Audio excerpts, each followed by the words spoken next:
Welcome back to Buena Vida Route. In this video, unfortunately, we had some technical difficulties. So we went ahead and voiced over the entire video to give you all of the information needed. Nevertheless, we hope you enjoy what you're going to be seeing. See you in the next video.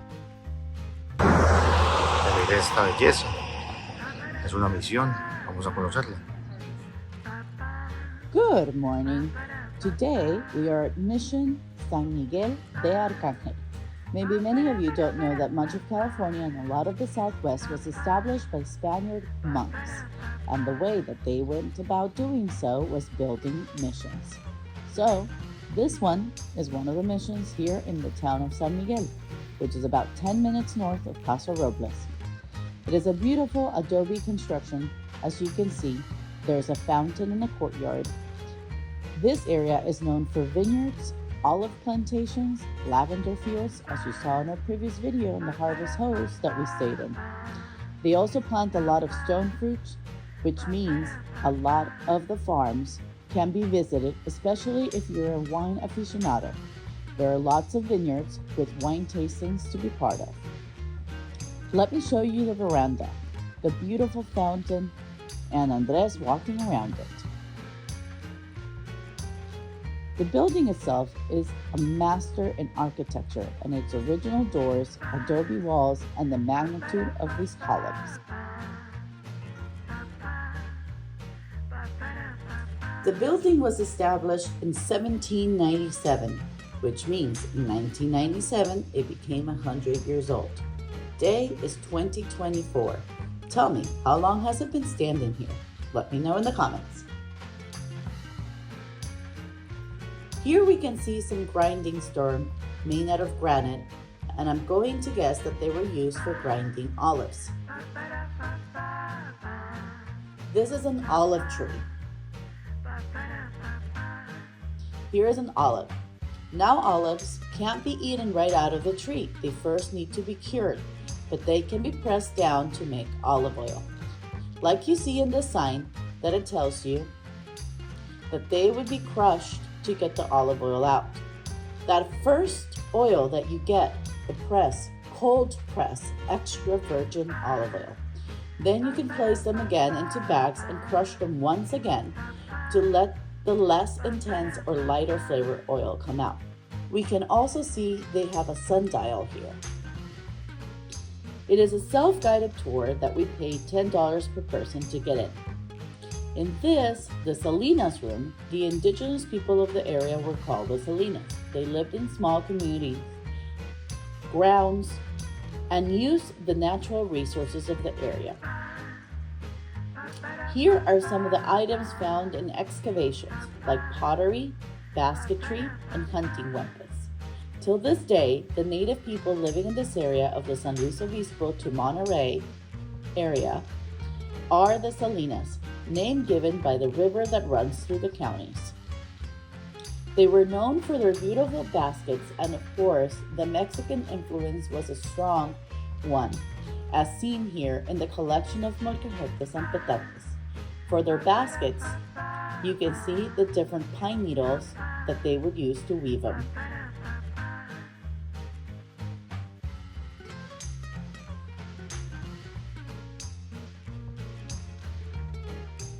We can also see how many of the men fought battles and became veterans, how they also built canoes out of local grasses.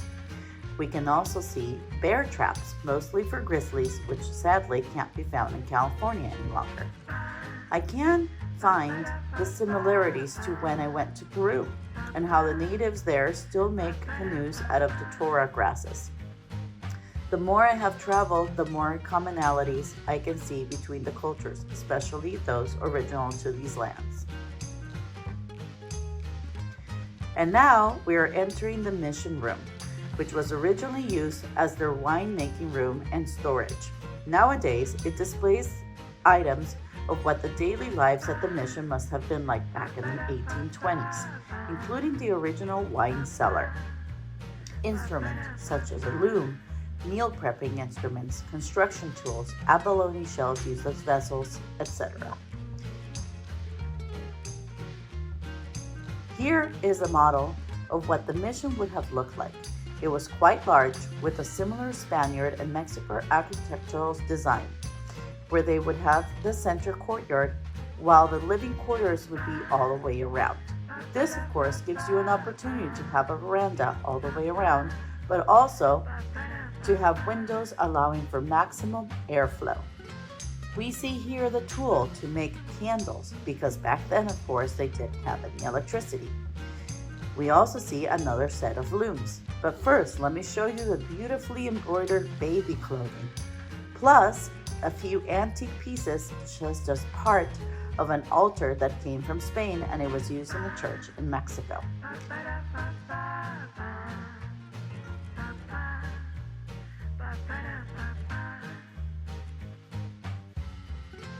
We see a bigger loom, and if you've been following our videos, I showed you people in Mexico making tablecloths in one just like this one.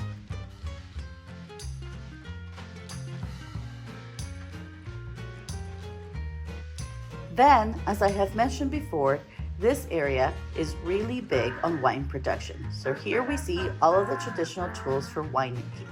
This whole area of California produces such good wine because of the mountain range that protects the vines from the heat, and the ocean fogs that keeps them cool throughout the night and early morning, only getting a few hours of sun throughout the afternoons. Then, by harvest season, the warmth ripens up the grapes to perfection.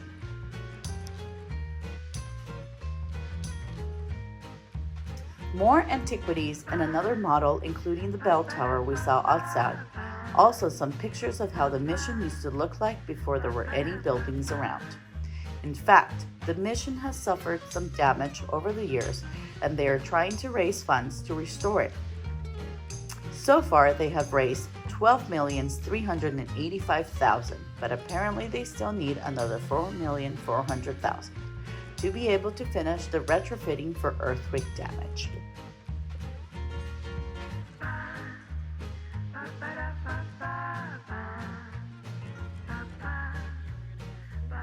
Now, let's head outside to the center of the garden courtyard. This is one of my favorite parts of Spanish and Mexican architecture. These center gardens make them so that their homes are always nice and fresh. In my opinion, all homes should be built this way. Look at this. Every single one of their windows has been painted a different color. Of course, due to it being springtime, we found all of the roses in bloom. And very representative California, we also saw all of the palm trees. Here we're going to go into the sheep's corridor, where sheep were brought into the main garden to be sheared. So what a beautiful place to be sheared if you're a sheep, right?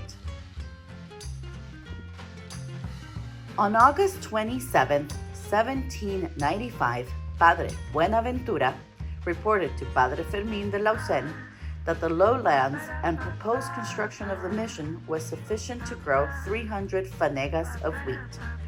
After the founding of the mission on July 25, 1797, this land became one of the first wheat fields of California.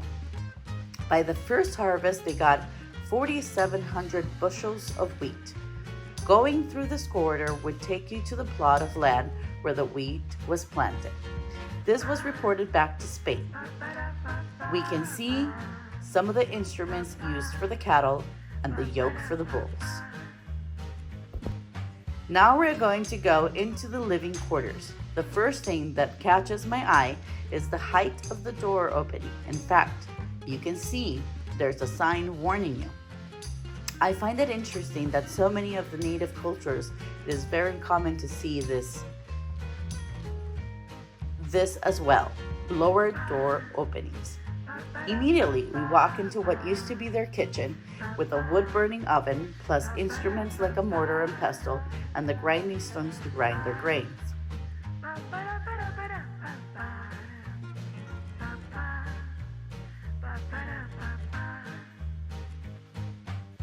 Then we walk into their dining room with a display of dishes and a representation of their produce being grown in this area.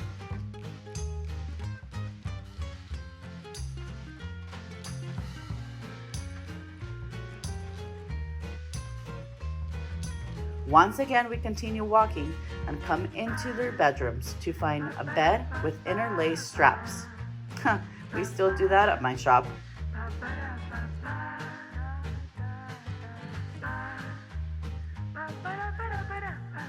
Here we can see several Catholic artifacts: saints, baptism bowls, a wooden carved archangel, and the robes that they wore.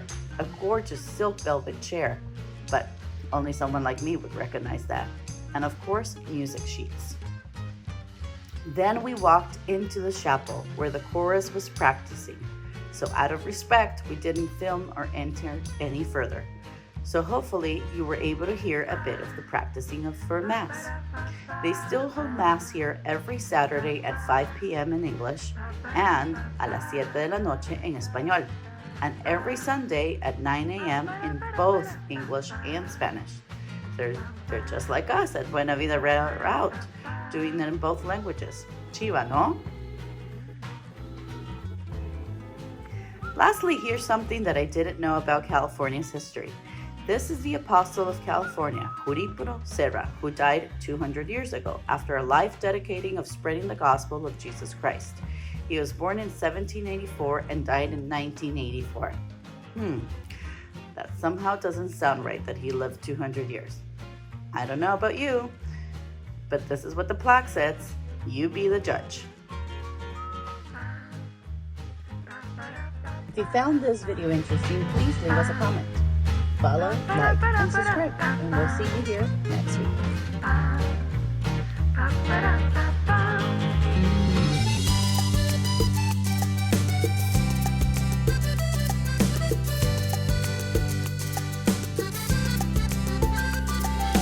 Al amanecer o al anochecer, vamos a disfrutar la vida. Andrés, bachata y buena vida. Venga. Sherry preparando la comida y los perritos diciendo pura vida. Todos compartiendo en armonía. Es la ruta que nos da esa alegría y sentirnos en familia cada día. It's the good life on the road as we sing. Come along with us to see all the beauty this world can